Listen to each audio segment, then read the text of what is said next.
Windows 11 Insider Preview is here. I just installed it on my machine, and I'm really excited to walk through some of my favorite features, not only just using Windows 11, the new look, the new feel, the new snapping, but also my developer setup using Visual Studio 2022 to build desktop and mobile applications, and using the Linux subsystem for Windows. So I cannot wait to show this all off, so tune in.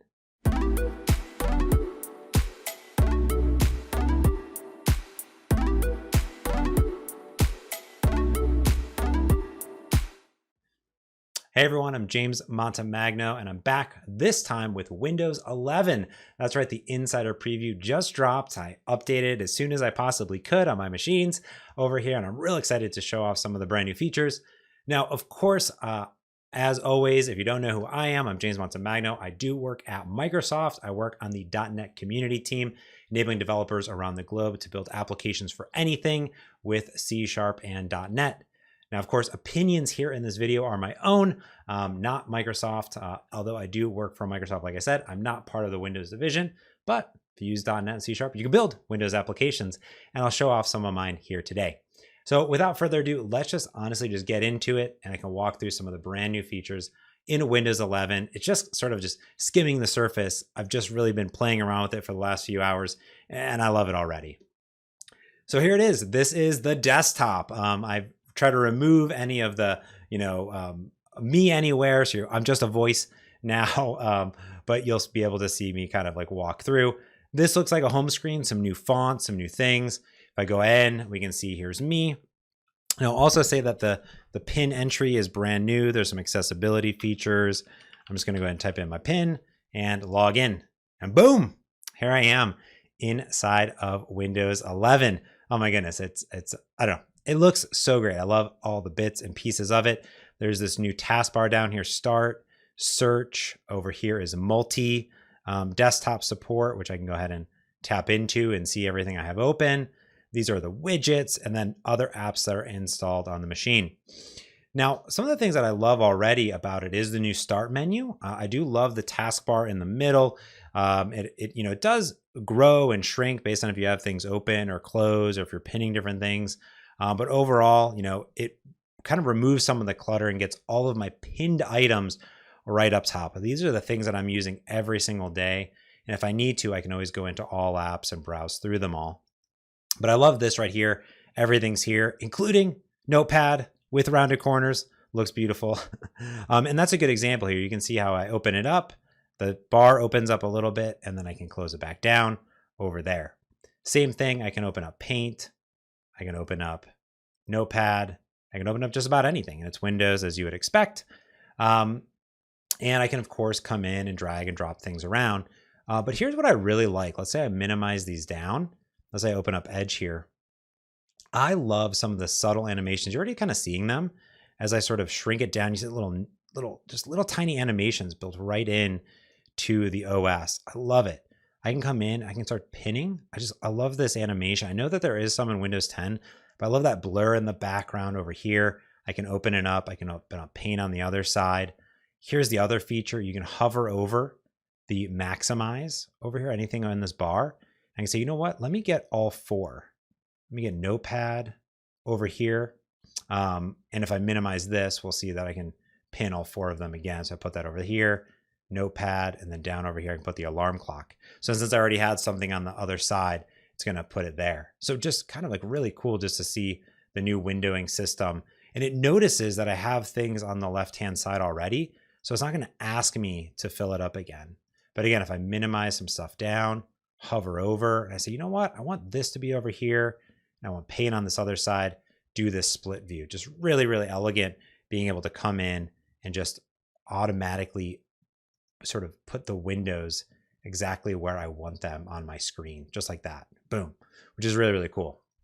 So pinning, love it, going and doing that. But again, just these animations, I just love it coming in and of course closing them down. One thing that I've noticed so far about Windows 11 is sort of how integrated it all feels. So if I come up over here, the settings page, absolutely fantastic. It's showing my desktop and my name of it, my Windows update. I can go into my Bluetooth devices. I see everything that's paired here. my mouses, my devices, brand new icons. Just it feels fresh. Network here, all the information that's really pertinent is right up top. It doesn't feel buried at all, right? So I can see I'm connected to the Wi-Fi. It's on 5G. It's on public. Here's my data used in the last 30 days. I can go in and personalize over here, and there's themes that are built in. So if I want to toggle around different themes, I could.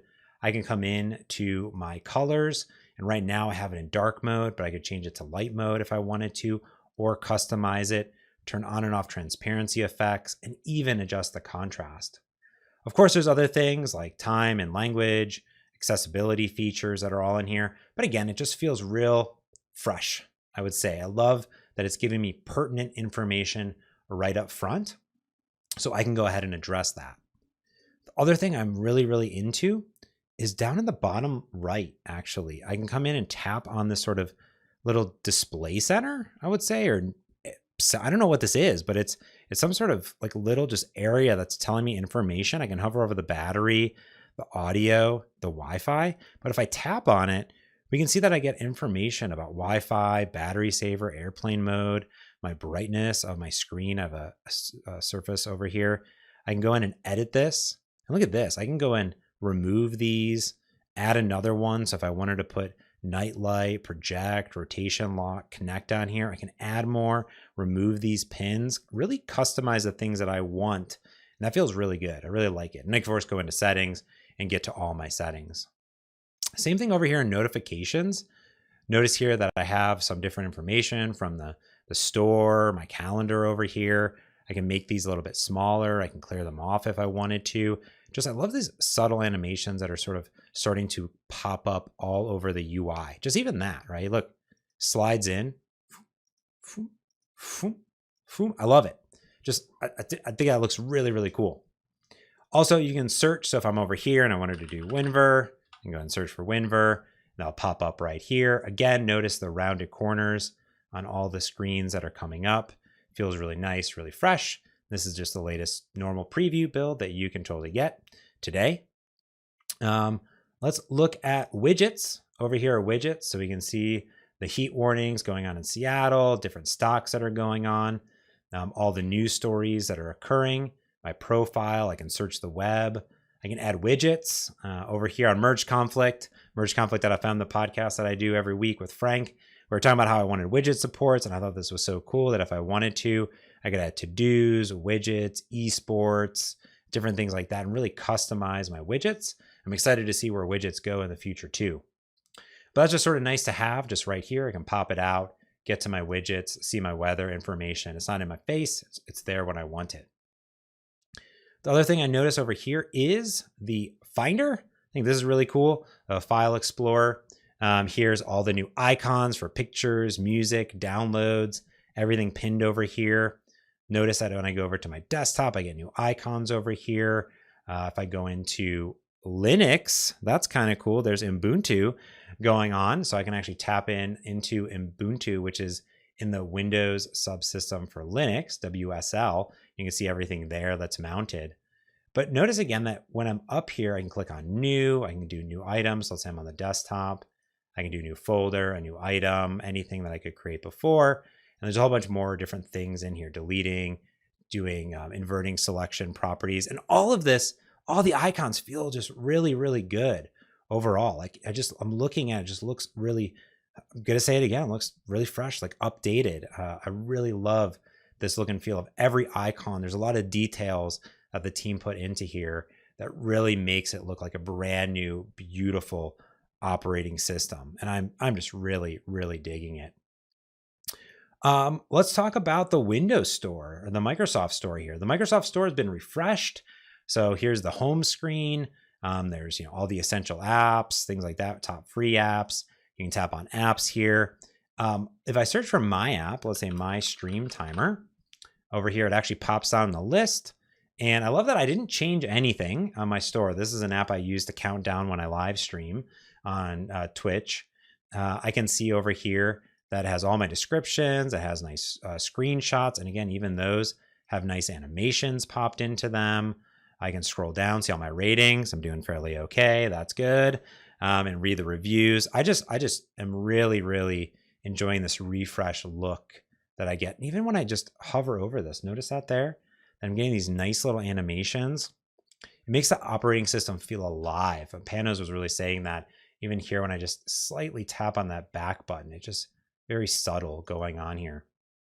And again, if I open up down here my stream timer, I didn't do anything to my application to make it work with Windows 11. It's just a UWP Windows application, and it works straight out of the box over here, including in-app purchases, all that good stuff, which is really, really cool. So everything is working at the nice rounded going on. And again, look at this. I can pin it over onto my different sides, just like I would expect coming into this, which is really, really cool. So I'm getting these different pinnings going on right here automatically. And again, I didn't have to do anything, which to me as a developer is really, really key. Beyond that, I love this new desktop mode. If I click on this desktop switcher, you can see that I could actually come in and just drag and drop windows down here. So if I wanted to put, development or just put some apps down here, I have development desktop and these windows are right here. They're minimized already. If I come back in to my switcher down here and go to social, here's my social. The entire taskbar updates with what is available on that desktop. So I come back over here, you can see everything is back just how I had it earlier right over here. So pretty neat. Just overall, really, really digging that. There's my Android emulator, of course. So to me, so far, again, even just those little animations that are going on, as a very first preview, I am really, really blown away. So widgets, integrations into the new file system and seeing WSL on there is really cool. I'm loving, again, like I said, those animations that are just so key, but really finding that information at your fingertips when you need them just really cleans up the UI and it feels really consistent across the board. And I am so far loving it. I'm only a few hours in. I'm just a few hours in. It's kind of crazy to think about. Now, the other thing I want to talk about though is my developer setup and some of the really cool things you can do with WSL or building mobile and desktop and web applications too. So let's go ahead and check that out. So the first thing I want to do is talk about WSL. So WSL is the Windows subsystem for Linux. And here I can do --list. And if I come in, we can see that I have Ubuntu 2004 installed. So if I actually just go over here, here is Ubuntu. So I can just snap it over there. Now I have Ubuntu on the right-hand side. And again, I can go ahead and make that bigger, or I can say ls, there we go. And I guess I have nothing in this folder. So I could do, make, dir, and I can do anything I want and log into my account there. Now, the other thing we can do though, is we can do WSL list online. And what that enables us to do is install Linux distros into WSL. So if I wanted to, I could say WSL install D, and I could do Ubuntu 1804 and go. This is going to download that Ubuntu 1804 LTS onto the Windows subsystem for Linux over here, right? And then it's going to install it, and it's going to enable me now to test and run Linux applications. And look at this, it's going to launch it, and boom, there's 1804. And in fact, I could be running 1804 and 2004 right here side by side if I wanted to. So this will install it. I'll create a new username, Mots, type in a password, boom, and now I'm good to go. Now I'm inside of Ubuntu right there. And if you're debugging from, let's say, Visual Studio over here, here's Visual Studio 2022, sorry, actually 2022 is the preview that just released. You can go ahead and debug your applications into WSL with the connector or with VS Code as well. Now, I also want to point out, though, that all your normal stuff's going to work. So if I go ahead and I created a new Xamarin Forms project here, I can just debug locally on my Windows 11 machine here. And this is going to use .NET and here XAML with Xamarin Forms to deploy my Windows application. So the same frameworks that I was using for my stream timer, I'm using it here. And this is actually neat because this is almost what I do every time, which is basically pin the application to the right-hand side and Visual Studio over on the left-hand side in this split. So if I was to say, welcome to Windows 11, just like that, it updates with XAML Hot Reload and we're good to go. That's super neat. Additionally, as you would expect, I can use all my iOS and Android features too. So if I set that as my startup and I just debug over here, I have my Android emulator. Hey everyone, quick editor note. This is just a standard Android emulator running on Hyper-V, ships with Visual Studio, here Visual Studio 2022, but also 2019 for standard Xamarin and .NET MAUI development. So things that I've shown in all my videos. This is not the Windows 10 running Android apps. That's not in the insider preview in this build. So this is just an Android emulator, like I've shown a billion times on my YouTube and Twitch streams. I just wanted to clarify that up in case for some reason you thought it was that. It's just a standard Android emulator. Enjoy the rest. This is running on Hyper-V over here, which is super cool. So it's running super fast with Hyper-V, the Android emulators. And this is going to build up and compile my Android application as I would expect and start debugging with all my new changes, again, right on Windows 11. So again, I have this set up. All right, the application is launching. So we're going to let it connect up. It's initializing Hot Reload into our debug session here. So again, we have our full native Android application written with .NET right here. Let's see Hot Reload connected. And ideally, it's just be able to come in and say orange, have it update there, Windows 11, exclamation points, all over the place. And now we're using XAML Hot Reload with Visual Studio 2022. And here in this case, I have my Xamarin Forms application, but I can also, of course, build my .NET MAUI application, run that across Windows, iOS, iPadOS, macOS, and Android as well. But at this point, I have sort of my entire setup. I can run everything I want. Here's VS Code. I'm using .NET notebooks to run some code like hello Windows 11. I'm learning, I'm doing a bunch of stuff. And yeah, I'm just doing all the stuff I would normally do. I mean, I'm really digging this brand new update to Windows with Windows 11. Again, I am a sucker for animation. So just looking at this and just that subtlety of those transparencies and the blur behind it, I think is great. And again, even just dropping it down, it sinks down and then it pops up that icon. And, you know, I think in general, that is just something that's really, really neat. So here, if I pop that down and up, it just automatically does that for me. And you can see it actually switched desktops for me when I did that, since I already had this open in another desktop. So that was super neat. But yeah, there you have it. I mean, that is, to me, in a nutshell, some of my favorite features inside of Windows 11. I know I just scraped the surface, but I wanted to put something out there, me exploring Windows 11 and talking about my dev setup with WSL, Visual Studio 2022, VS Code, and .NET. Anyways, I hope that you enjoyed this video. If you did, give it a thumbs up over there on the YouTube. That goes in the YouTube algorithm of goodness. And if you want to find out more things about building applications, Windows tips and tricks, and more, make sure you subscribe and ding that notification bell, ding, so you stay up to date with all the videos I put out right here on my YouTube channel. Thank you so much for tuning in. Super appreciate it. And thanks for watching.